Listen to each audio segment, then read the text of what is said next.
Welcome to Jets Afterburner. This is the draft edition here with our special guest. This is the cream of the crop, legendary Ira from Staten Island. Thank you so much for being here. Hey, Daniel, what's happening? And thanks for the intro. Now, do friends call you Danny or Daniel? What do you like to get called? Danny, when I weigh more than 225 pounds. Dan, when I'm probably around 215. Daniel, when I'm at peak at 180. So as of right now, let's go with Danny because I'm really wide right now. It doesn't look it. So, Ira, what do you think? Less than an hour to go. And again, by the time we pick, as we were speaking backstage, it's probably going to be like 9:30, 10 o'clock, because this is it's going to be one of those first rounders where we have no idea where anyone is going to go, except for the first overall pick. It's probably going to be Caleb Williams. Yeah, you would think that. You know, it's something really interesting. Maybe you can enlighten me. Usually by now, whoever's going to pick first, it usually leaks out they've come to a contract and this, right. But you haven't heard a peep out of the Bears. Nothing. No, I haven't heard anything whatsoever.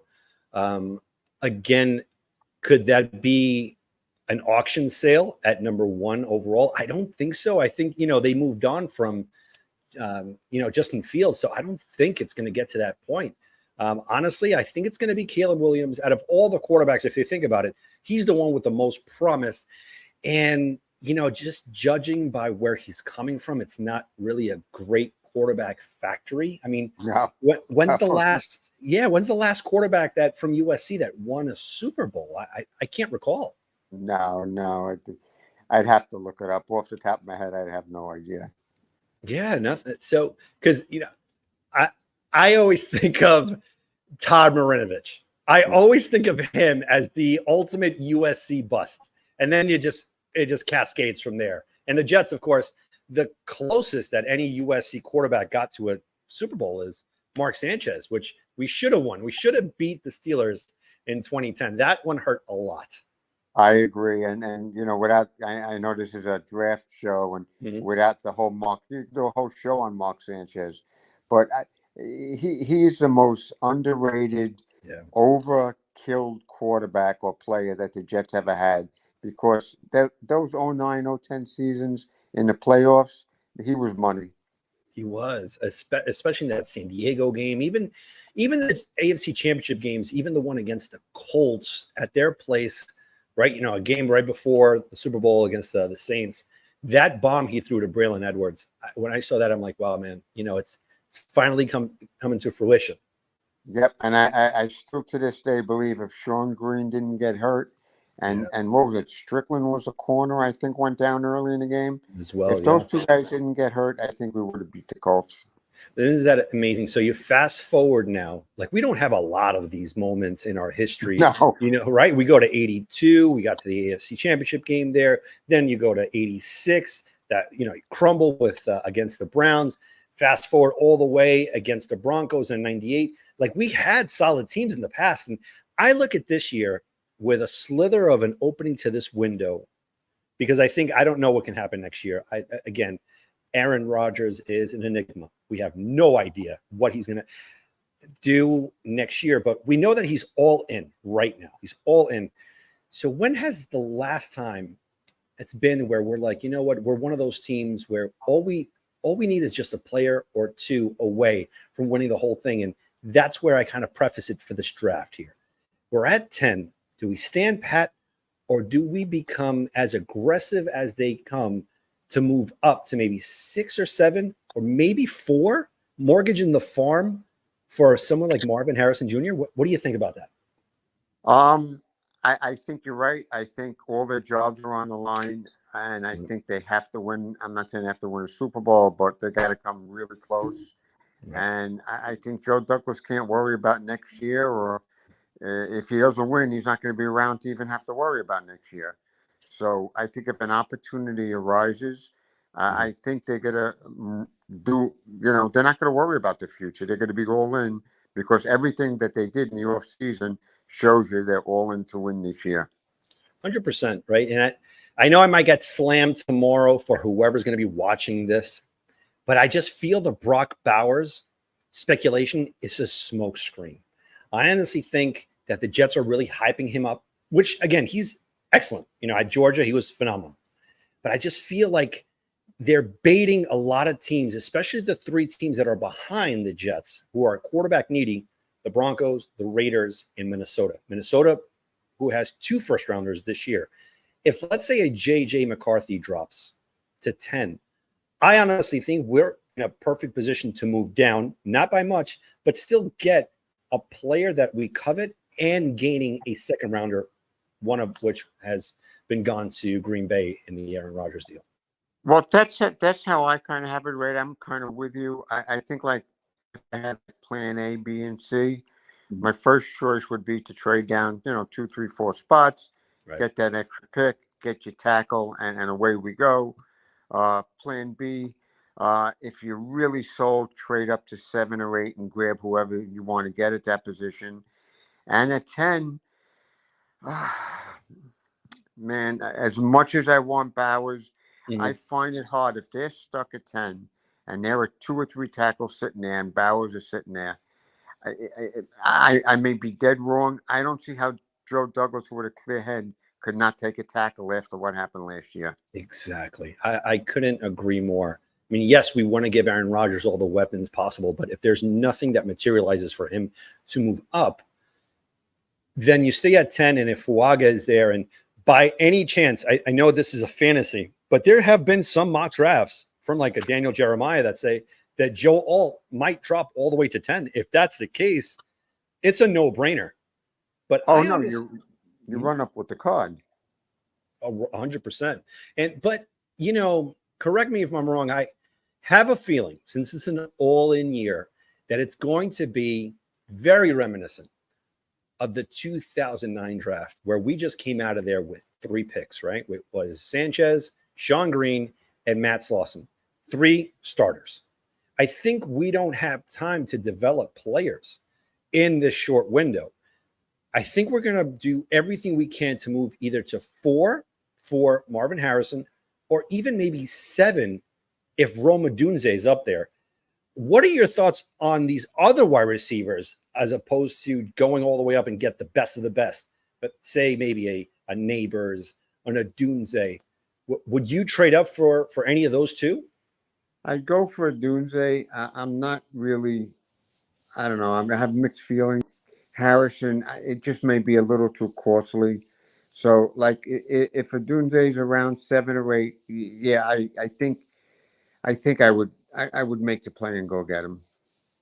Who does he remind you of? I know exactly who I could draw a parallel with Odunze. Ooh, that's a tough one. Can I put you on? Yeah, go ahead. Braylon Edwards. As soon as he came out of say it, we're on the same page. Right? Very lanky, speed like crazy, wins the jump ball, has that passion for the game. It's very reminiscent. And again, sorry to go back in time and then go back and jump into the DeLorean and moving back to the future. But when we had to choose between Santonio Holmes and Braylon Edwards, and we couldn't keep either one of them, man, that was such a difficult position to be in. And if you think of it, if we get an Odunze or a Marvin Harrison in 3 years go down the line, who do we keep right at that point? That's why it's such a stacked roster. Like, you don't find a lot of these kind of just down the depth chart, and you're like, wow, these guys are amazing, except like in video games, like in Madden, which I stopped playing probably 20 years ago. But I see my kids play and this and that, but I'm like, wow, man, you really don't have to do much trades. I mean, look at the pass rusher who we just got from the Eagles. I know. What a tremendous upgrade over Bryce Huff, even though Huff was awesome, fantastic. But I mean, Reddick continuously was amazing and produced at a high level. We're not going to skip a beat. No, and it's funny. You bring his name up. I gotta see Salah bend on that position. I know he doesn't like to keep guys in, play 3 plays, and he rotates the front 7. Right. This guy needs to be on the field 3 downs. Yeah, I agree. And what do you think about Will McDonald? Do you think he's going to make that next leap? I have high expectations on him. I don't want to. I'm okay. I don't want to ruin your night. I'm not sold on. I'm not sold on the kid. I'm just not. I think he has all the athletic ability that you need. Mhm. He just my first impressions watching him last summer at camp. And this is not a knock on him. Right. He just reminded me of Aaron Maben, a guy that had a couple of moves to get to the quarterback, Right. lightning fast, but just a little too small. And I hopefully he beefed up, and Right. hopefully they're going to be able to put him in the right situation so he can make plays this year. And I'm going to segue off of that because I think he's in the right environment. Unlike Zach Wilson, they're going to groom Will McDonald with the right players around him. If you look at Jermaine Johnson, what a leap that he did in year number 2. You have Reddick there, who that's his profession, just going after the quarterback. You have this stout defensive line. I think he's going to take that next step. In my opinion, you might call me crazy. I'm seeing 6 sacks from Will McDonald. Yeah, no, that would I'd be thrilled with that. I mean, as a situational pass rusher, Mhm. yeah, he should have those type of things. A couple of forced fumbles, 5, 6 sacks. Yeah, he gives me that. I'm good. So the thing is, like, I gave a dream scenario. The scenario is from 10 to move to 4 to get the best receiver who already has the bloodlines in him, in Marvin Harrison Jr., which, let me tell you a little bit of my fantasy here. So you go and you get Marvin Harrison Jr., you win the Super Bowl, you tank in 2025 because Aaron Rodgers is gone. You get the first pick of the 2026 NFL draft, and you get Arch Manning. And you have both sons playing on the Jets. How amazing would that be? Manning and Harrison, great for the next 10 years. But then we That go, that would be that amazing. would be that would be pretty good. And But you then, know what? Mhm. After the last 50 plus years we've been through, I think we'd be very well deserving of it. That's right. But then I wake up, right? And then I say, let's look at this realistically. The best possible outcome for the Jets is to move back. And I think there are going to be suitors, right? They always say you need 2 to dance. And you have quarterback needy teams out there. And honestly, we move down, we can get again a Fuaga, Fatanu, Olu.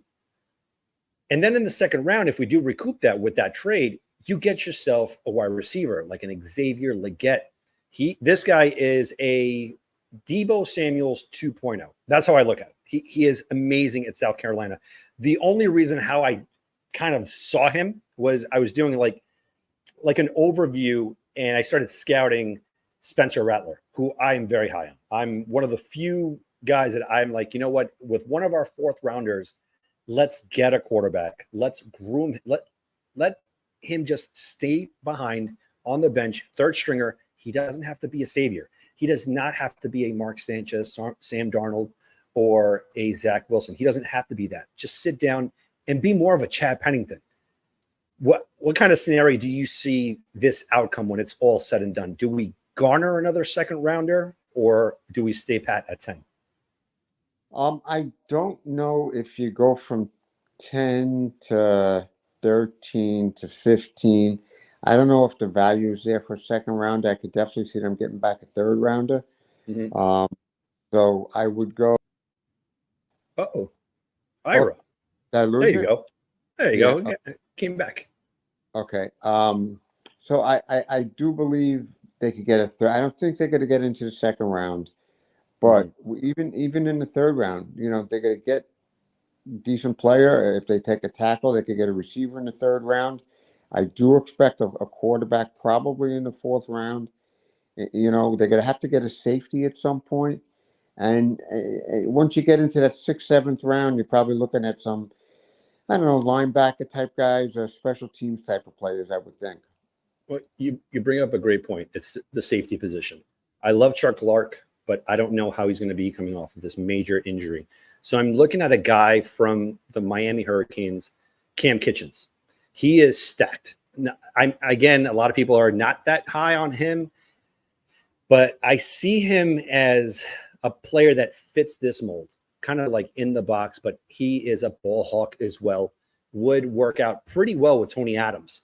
Or you go free agency. There are a litany of safeties out there. Quandre Diggs, Justin Simmons, and a lot of people are like, well, Saleh really doesn't value safeties that much. I beg to differ. If you're going all out, all in year, you want to make sure that every position is of value. So if you can get a Justin Simmons when you're done here, why not? Why not fill that gap?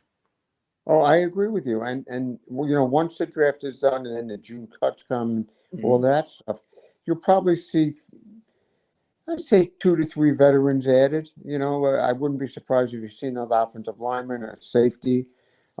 Depending what happens with running back, even if they draft one, I wouldn't be surprised if they pick one up off the street, a free agent.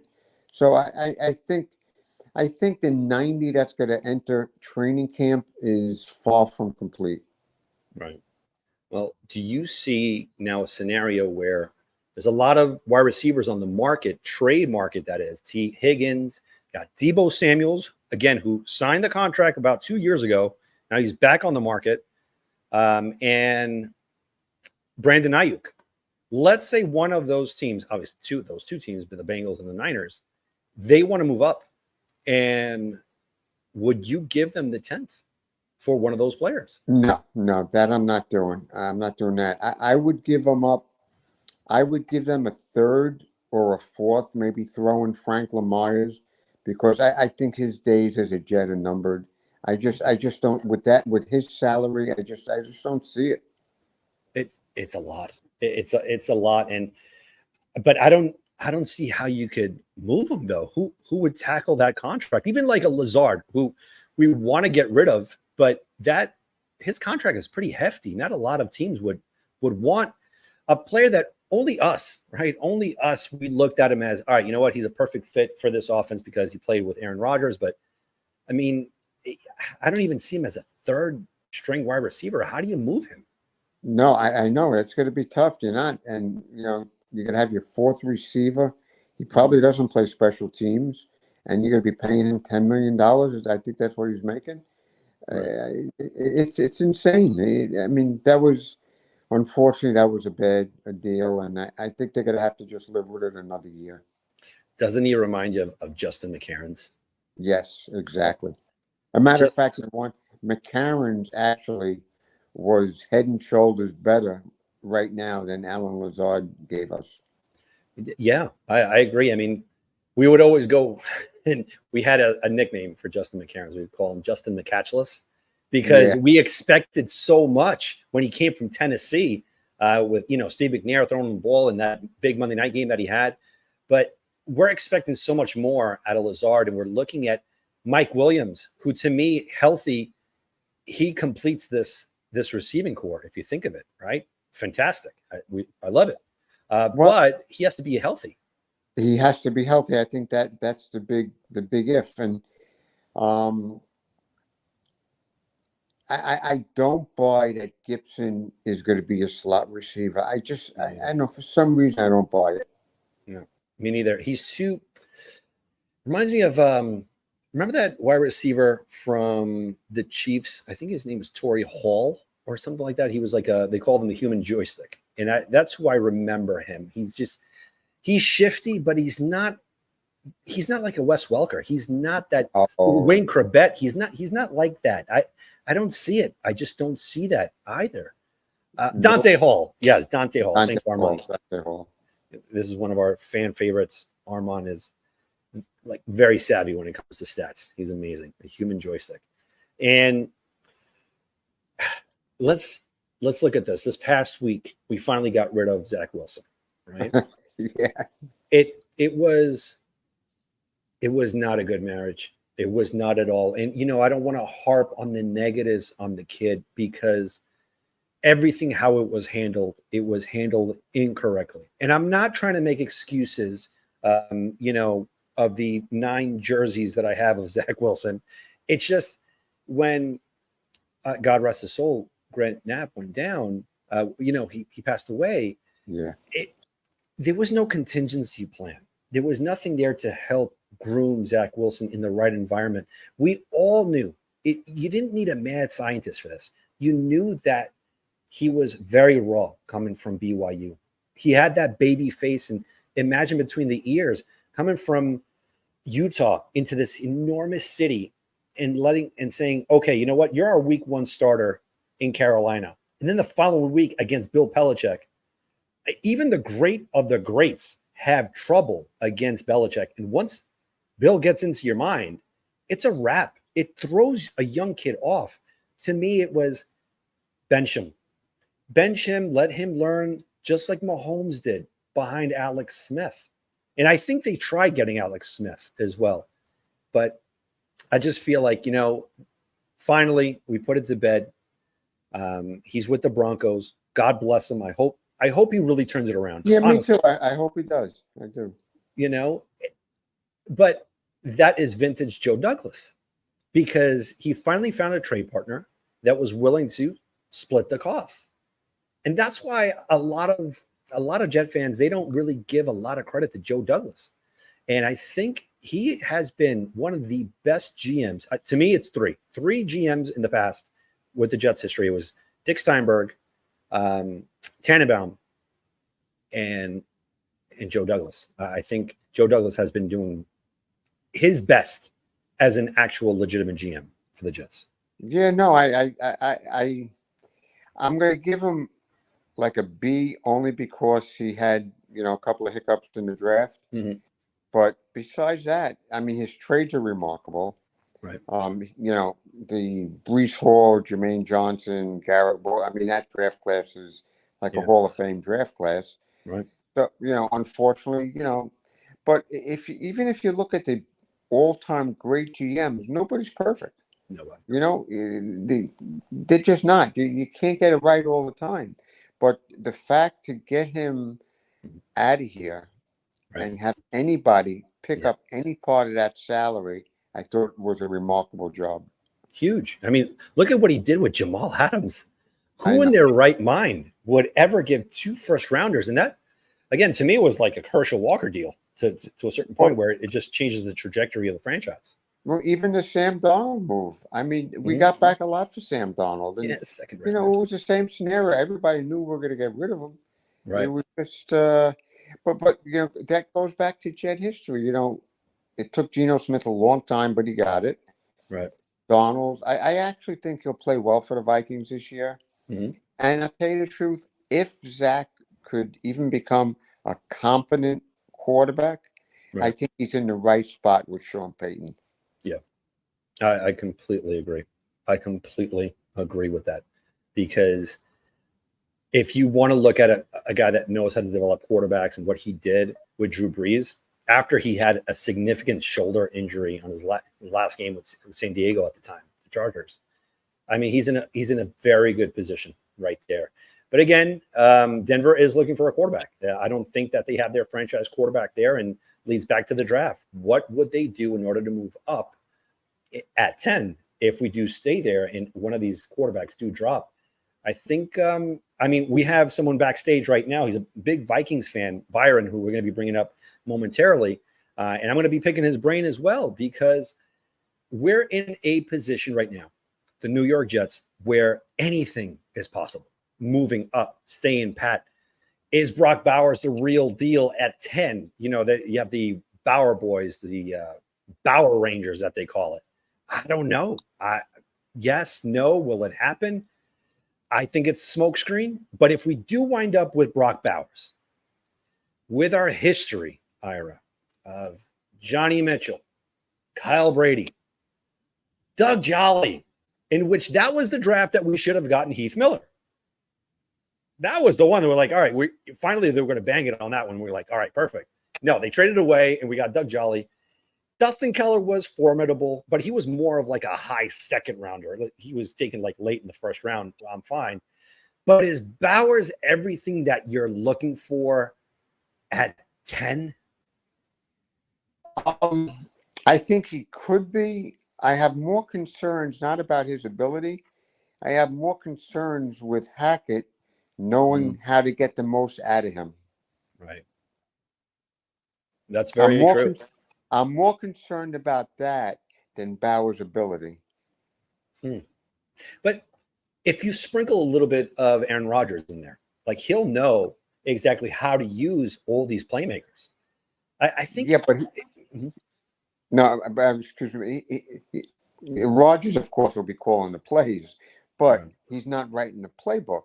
He'll have big input in it, but it's still going to be up to Hackett to design stuff to move Bowers around and put him in the backfield, put him in a slot, add him out wide, a tight end, and I just don't know if Hackett has that ability as a coordinator to do that. It just, up until now, except for that one good year he had in Jacksonville, what has he really Sure. done in the NFL? Not much without Aaron Rodgers. I mean, that is Yeah. to me it. If you subtract Aaron Rodgers, you're 100% right. That's what you get. Last year is exactly what you get from an offensive coordinator standpoint with Nathaniel Hackett.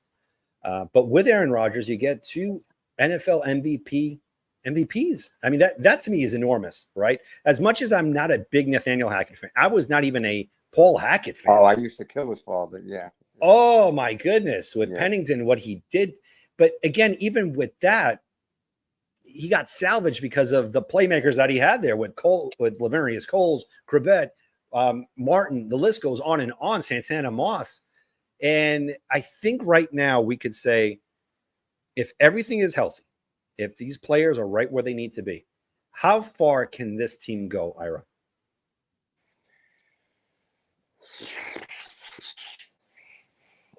I think they could get to 11 wins. Mm-hmm. I think they at least should get into the second round of the playoffs. Okay. I think after that, yeah, I could see them getting to an AFC championship game.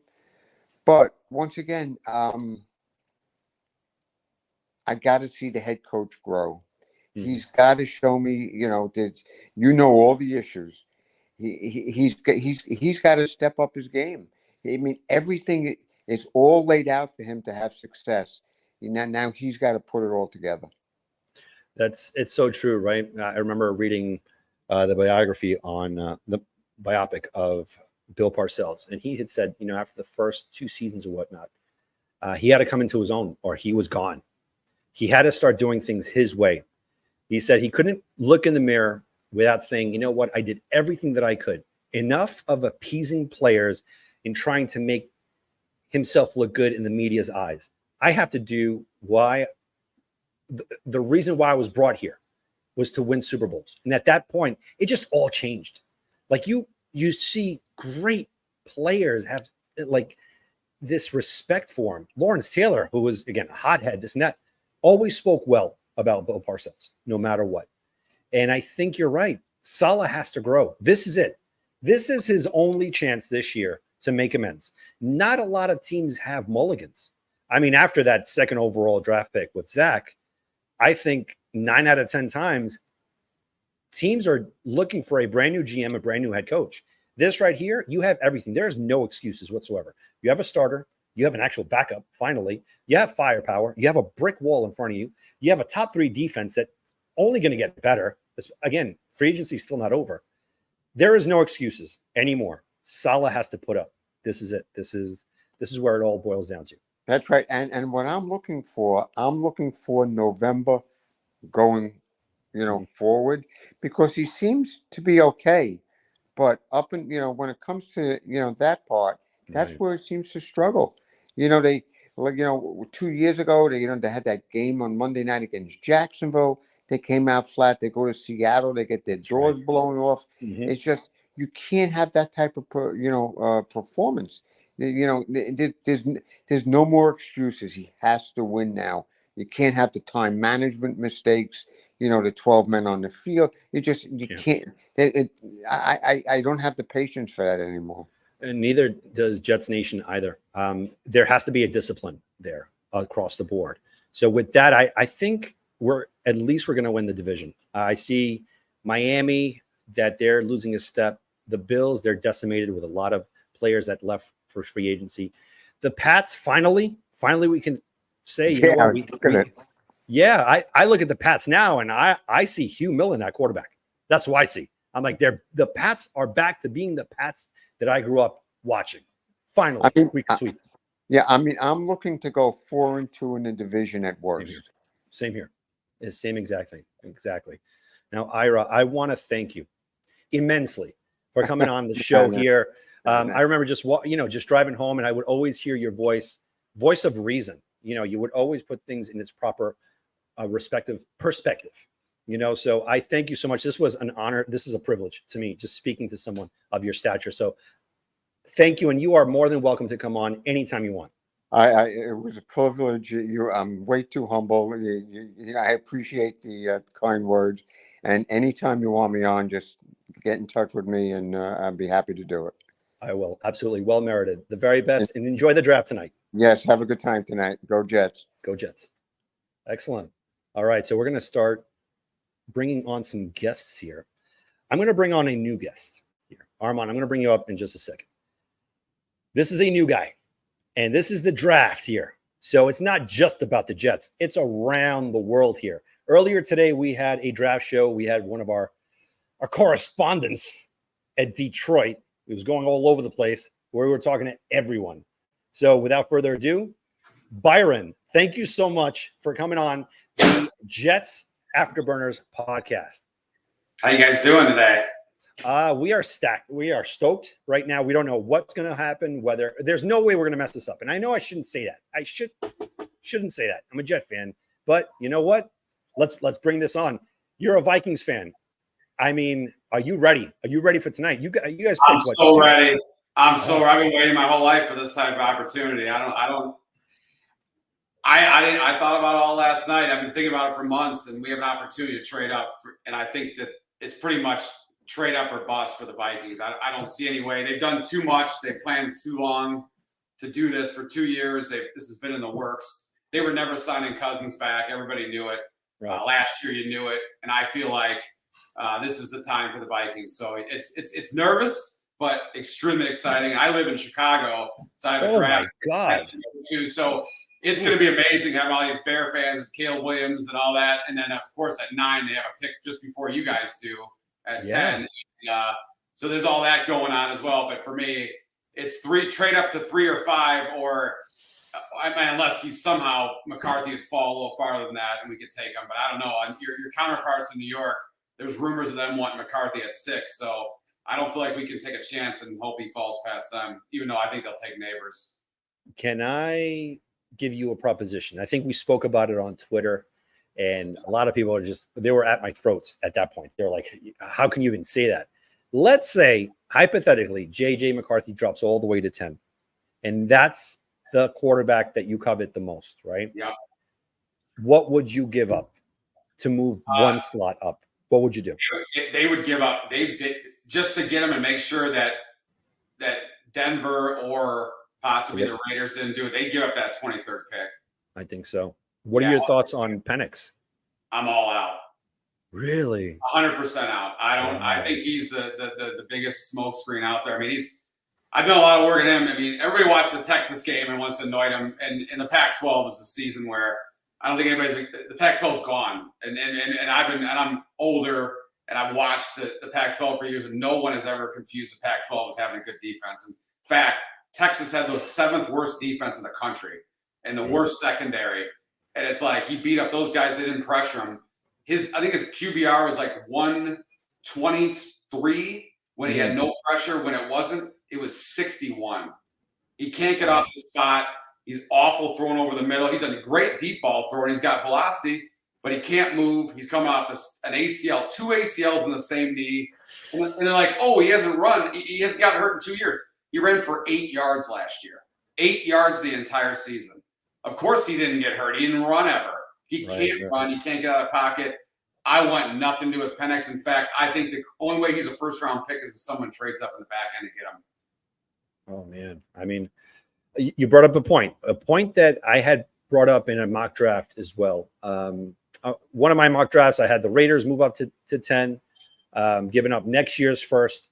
Yeah. But with Minnesota, you bring up a possibility where they might have to give up that second first rounder.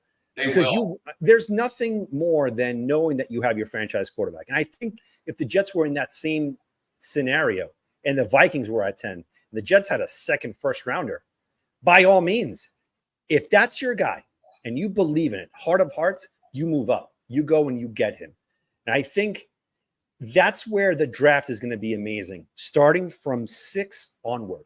Because I feel like the first 4 picks are going to be already all etched in stone. Even that 5th pick with the Giants. Well, let me preface it again, from 5 and up, because there's a lot of rumor. There's a lot of rumor where the Giants might pick May. They may trade down. They may trade up with the Patriots. The Patriots might not even go with the quarterback. They might trade out. I don't see the Jets trading with the Pats. I mean, there's no love lost there. But what if you guys would have to trade all the way in that area? I mean, I think you would have to give up at least, oh my goodness, I don't even know what you would have to give up. I don't even want to sound foolish. I think if they're trying to get to 3, they're going to have to give 11, 23, a first rounder next year. We have 3 third rounders next year, so they're going to get one of those as well. And then I've heard a 2026 second rounder. That's what it would take to get to probably to 20, to number 3, to 5. They probably have to give up everything but that 2026 second. They wouldn't have to throw that in there. So it's going to be massive haul. But you got to remember, we're probably one of the better teams, maybe the best team to bring in a young quarterback with Jefferson, Addison, Hawkinson, 2 bookend tackles with Darisaw and O'Neal, a great play caller, and we got Aaron Jones and Ty Chandler at running back. So I feel like they have the right situation for a young quarterback, and he won't have to play right away. I know you don't like Darnold probably. I don't really love him either, but if he can play long enough to get the young quarterback some time, whether it's May or McCarthy, I think it's a good move for the Vikings. They won't be good next year, the Vikings. So that's another attractive thing for someone to trade up with them, that the pick next year in 2025 will not be awesome. It'll be awesome for them, not for us. I'm going to throw a complete wild card scenario here that most likely it's not going to happen. But again, it's draft night. Like you think of it, it may happen or may not, whatever the case is. Let me just throw this out there. Let me see if you bite. If you don't, I completely understand. At 10, the Vikings say, you know what? We want to move up 1, but we don't want to give up number 11. Joe Douglas, is there something that you want from us that we can give you the second first rounder? But I know that's not going to cut it because we want our franchise quarterback. You kind of know where I'm coming with this. Would you be okay with the second first rounder and Justin Jefferson in the package to move up 1? But you still would have 2 first rounders. Justin Jefferson is absolutely not going anywhere. In fact, the rumors of the people I follow that the deal's done at $34.1 million a year. He's not going anywhere, and you're seeing this thing with Ayuk and Higgins and any of these other guys that were in the same class. Actually, the appetite for what you trade a guy for that, you're not getting much because you have to pay him. Jefferson's going absolutely nowhere. He loves being right. You saw a difference in him a couple nights ago at the T-Wolves game. He looked like he already knows he's gotten paid. They're just waiting to announce it. That's what makes me optimistic that we're going to get McCarthy or May in this draft. That there's been rumors that there's already a deal in place and that they're just playing this thing out. I've heard this a couple times from multiple people, and that the Patriots like McCarthy. They like McCarthy a lot, and they just want to get the capital from us too and come back. Trade out 11, come back to 5 with the Chargers and take them. They still net out picks, which I know. Whatever the Patriots do, they're years behind you guys in a sense. I feel like they're just the least equipped team to handle a young quarterback. But yeah, to answer the question, Jefferson's not going anywhere, and all this media stuff is a joke. It's almost laughable how stupid Mike Florio is, who supposedly is a Viking fan. It's like, dude, you don't have any sources anymore. Right. Exactly. Listen, Byron, I thank you so much, man, for coming on. Appreciate it, man. Good luck to the Jets tonight. Likewise, man. It's your year. It's your year in the AFC. If you're winning that, you just need a nice draw, and you need your guys to stay healthy, and anything can happen in that tournament. You know that. 100%, man. Byron, if there is a trade between the Vikings and the Jets, we're going to go live tomorrow. You are more than welcome to come on. I'll come on, man. I would love it. I hope it happens. Thank you, guys. Have a great night. You got it, man. Have a great one. Yep. All right. So with that, we are going to move on and bring in our longtime fellow friend, Armand. What's up, baby? You are ready for the NFL draft tonight? Oh, absolutely. I wore green all day. I wore a Jets hoodie, which is a bigger size on me because I've slimmed down so much. I still wore it today. You were listening to Green Day? Yeah, Green Day, the Dookie album, of course. Yes. An American Idiot, because Jets fans, we are American idiots. 100%. This is why we buy all this stuff. You know what I mean? So what do you got, man? This is it. Final mock at 10. Do we move up? Do we move back? We stay at 10. What is your final prediction? We got 19 more minutes to go. And again, let me throw that link up there. So it's going to be Armand and I.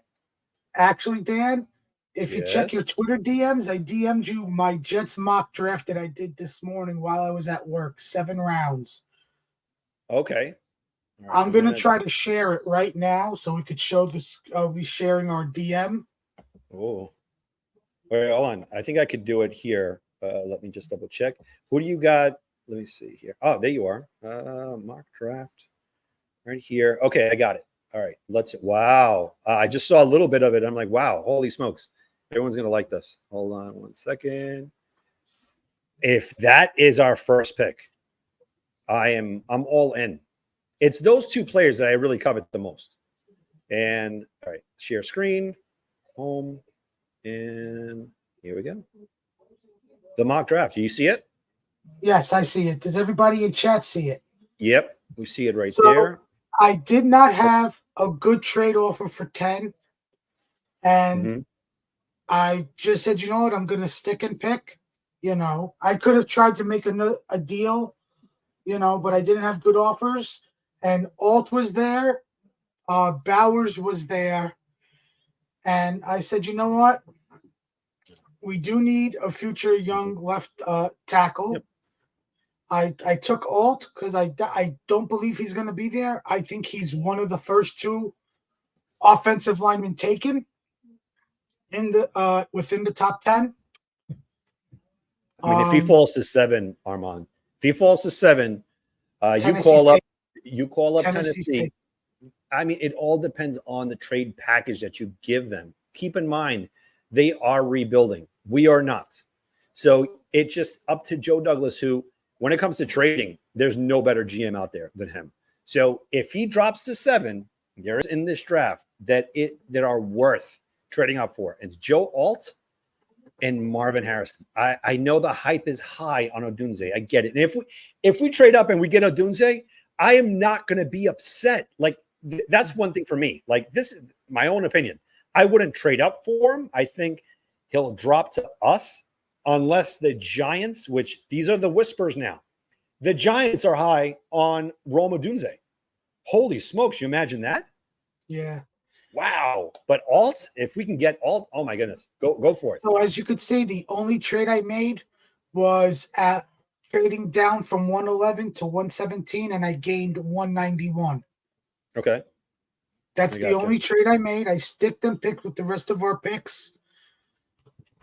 Ricky Pearsall, I liked him at 72. I wanted who else was there? I think McMillan was there from Washington. So I did a coin toss. Heads was Pearsall, tails was McMillan. I went with Ricky because I think out of the 2 of them, I haven't watched a lot of film on him. I really don't. But I see Aaron and Hackett using Ricky outside and inside. And I think Aaron would look at Ricky Pearsall as his next Jordy Nelson. I could see that as well. Pearsall, I have him rated very high, right next to Xavier Legette. Like, that's why I don't think he's going to drop to the 3rd round. I think he's definitely going to go to in the 2nd round. I agree. 100%. I think he goes mid to late 2nd round. Yeah, I see that as well. And just like I was speaking to Ira, I think either or scenarios, whether we stay at 10 and we select a offensive tackle or whatever the case is, I think we have enough artillery in this draft to move into the 2nd round. And it's going to be one of those, it's going to be like a 2009 draft where we just come out of this thing with maybe 3 picks. And I'm fine with that, because how many draft classes are out there in the NFL where you're just praying that you hit on 2 of them. You hit on 2 and you're like, you're okay with it. This is just as big as the lottery. This is the lottery lottery with athletes. Right. You know, you as much as you want 10 to 15 picks in a class, especially this type of offensive loaded class between linemen and wide receivers. Right. Even the running backs, even though they're more Friday and Saturday types, running backs, like there's nobody that's going to go in the first round. I'll be shocked. 100%. I want to see if I can get one of my guys there that's in Detroit right now. That would be awesome if he comes through. Because we did a show today and it was pandemonium out there in Detroit. I was watching at work. It was fun. I mean, I wish I could go out there to Detroit. I don't know. Where's it going to be next year? Where is it next year? Forgot where it's going to be. But if it's on the East Coast, I would not mind going there because, again, like I said, when I went there in Philly, man, that was fun, dude. That one was a fun freaking. Let's see. I'm looking it up now. Give me a second. Yeah, you interact with so much, with so many different fans. It's out of this world, man. It's fun. It's going to be in Lambeau Field, Green Bay, Wisconsin. Ooh, Green Bay. Would you go there? I would go. I would take a trip out there. That'd be fun. I would go. It's just going to be very like I think the area is very. I don't know how many hotels are there, but it's going to be packed. It's going to be like you would have to book by October, November. Right. You know. Well, not for nothing. Is it even worth going there when we're not going to have a first round pick because we're going to, use it to move up? I'm telling you, man, we're all in right here. We are all in. So I'm excited. I'm excited. We're all in. We have to be all in. And I said this in your check because Elmo was in there earlier. Mm-hmm. And I deadly mean this. And I can't. I'm gonna. Our good buddy Joe did this. If they go defense, no, there's no way. God. No. Oh, I know they're not. But if they do, everybody, I'm becoming a Kansas City Chief fan, and I'm becoming a Swiftie. There's no way. There's no way. No, there's no way. There better not be. No. That's it's impossible. Joe, look, let's put things in perspective. Joe Douglas smart. It's not only that. Imagine if your job was on the line, and you make a bonehead decision like that. There's no way whatsoever. It can't happen. It can't. You know what I mean? Like, I don't see that at all. I mean, Sauce Gardner was even messing around this morning. He's like, "Oh, my sources are telling me that they're going to get a." So I saw that. I was like, "Okay, Sauce, I love you to death." No, that's not going to happen. You know what? We're going to bring up Charles. Charles, what's up, man? What's going on? You ready? We got 11 minutes to go. We are ready to go.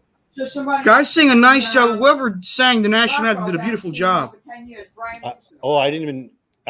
Again, I have no internet access right now because it's hooked up to my computer. So as soon as I get off here, that thing is being plugged in right there, and I'm getting my. I have my TV muted so you don't hear anything. No, it's gonna be fun, man. I honestly think so. I think it's gonna be a great draft for the Jets. I hope so, man. We hope so, man. You got to keep praying. You got to have hope. Yeah. This is my opinion, right? I think there's a deal in place. I think Joe Douglas is one of those where he just works the phones. I think he probably has something in place with the Cardinals. Has to be. I don't see the Cardinals. All right, you know what? There is no for sale sign. No way. How are the Cardinals a Super Bowl caliber team? I don't see them as a Super Bowl caliber. I see them as they're rebuilding with a very young quarterback, Kyler Murray, they're paying a boatload. I think there's a for sale sign at 4. And if Marvin Harrison moves down beyond 3, which I don't foresee the Patriots getting Marvin Harrison. If he drops to 4, I think you're going to hear that chime. There's a trade, and you're going to see the New York Jets logo on there. Well, I would like to see them trade down personally, Dan. I agree, Charles. That's my preference too. My dad feels the same way. Now, the one team I could see trading up with, and I would be okay with this, and I went on Tankathon earlier, and I checked out how many picks they have this year. Mm-hmm. is the Rams, because that became a hot report this afternoon that they're trying to get into the top 10. Now, I follow this Broncos reporter who quote-tweeted Diana Rossini's report about the Rams trading up into the top 10, and he put buzz that they're looking at Bo Nix, that they like Bo Nix. Now, they're not trading up at within the top 10 for Bo Nix. I don't think so. To me, there's three I'll be right back, guys. that the Rams are trading up for. They are trading up for one of the receivers to go back to a 3-receiver set with Cooper Kupp, Puka Nacua, and Neighbors, Odunze, or by all means Marvin Harrison, or Brock Bowers. Maybe they want to go to a 2 tight end set and do a 2x2, 2 receivers, 2 tight ends with Higbee, who's coming off of an injury, Brock Bowers with Kupp and Puka, or they're trading up for an offensive lineman because they could use a young one. I read that. I mean, they haven't had a first-round pick since 2016. Since Goff. Right. I think, 2017, 2016, something like that. I'm like, all right, you know what? Since they don't value first-rounders, think about it. They don't value it. Tell them, all right, you want to move up to 10? Let's say if they call the Jets, you want Brock Bowers that bad? Because Sean McVay, he is another one who you don't know if he's going to just say, okay, I'm done. I'm done after next year. Remember, he had that offer from Amazon to go work the Thursday night games 2 years ago. Absolutely. So he wouldn't care. He wouldn't care. No. Even the GM, they're built to win a Super Bowl as well. With Matt Stafford, same window like us. Very, very, it's a slither of an opening. Based on the roster, it's slim. Based on the conference, it's this much open because of the conference. Right. Because I looked at them and I came up with, I want to say 2 packages. So the first package would be 19, pick 52 in the second round. They have 2 thirds, 83 and 99. I would take 19, 52, and 83 straight up like that. Okay. They also have 2 fifths. They have 4 sixth-round picks. 3 of them are comp picks, because they lost players in free agency. Can you trade those? I thought you could. Yes, you can. You can trade those picks. Okay. So the other deal would be 19, 52, 99, one of the fifths, and maybe one of the sixth. So you would get more on the second package, but that's because you're getting their second, third round pick at pick 99. So just to keep you up to breast with what's going on. So there's a possibility where the Rams might trade with the Jets at 10 and where we could recoup our second rounder and get a pick at 19. So at that point, 19, you can get an offensive tackle. And then in the second round, you can get yourself the wide receiver that, we can cover. That wouldn't be too bad. It would not. And Charles, the Rams also have 2 thirds, 83 and 99. They have 2 fifths. They have 4 sixth-round picks. 3 of the 6 are compensation picks because they lost players in free agency last year. And they have a 7th-round pick, but that's a compensation pick, 254. It's a big one. That's a big one. So the packages I came up with, the first one, Charles, was 19, 52, and 83.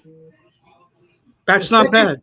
The second package was obviously 19, 52, 99, their second, third-round pick. Either 154 or 155, one of their 5th-round picks. The 155 they got in a trade with the Steelers, I forgot for who. And then one of the 6th-round compensation picks. So you would either get 3 picks, technically, a pick swap with 2 picks, or the pick swap with 3 additional picks. It's 4 picks. Pizza and subs. It's a possibility. I was talking to my mom. Sorry about that, guys. No worries. The thing is, I know there's also the rumor of the Eagles wanting to trade up from 22. One phone open. Yeah, no, it's a possibility. So the thing is, we're going to wrap this up. Again, your final prediction, Armand. What is your final prediction? A trade down, and Troy Fontenot, the tackle from Washington. Very good, Charles. What do we do at 10? I say we trade down, get a second-round pick, and get an offensive tackle. I love it. All right, guys, enjoy the Jets draft tonight. All right, guys, be safe and go Jets.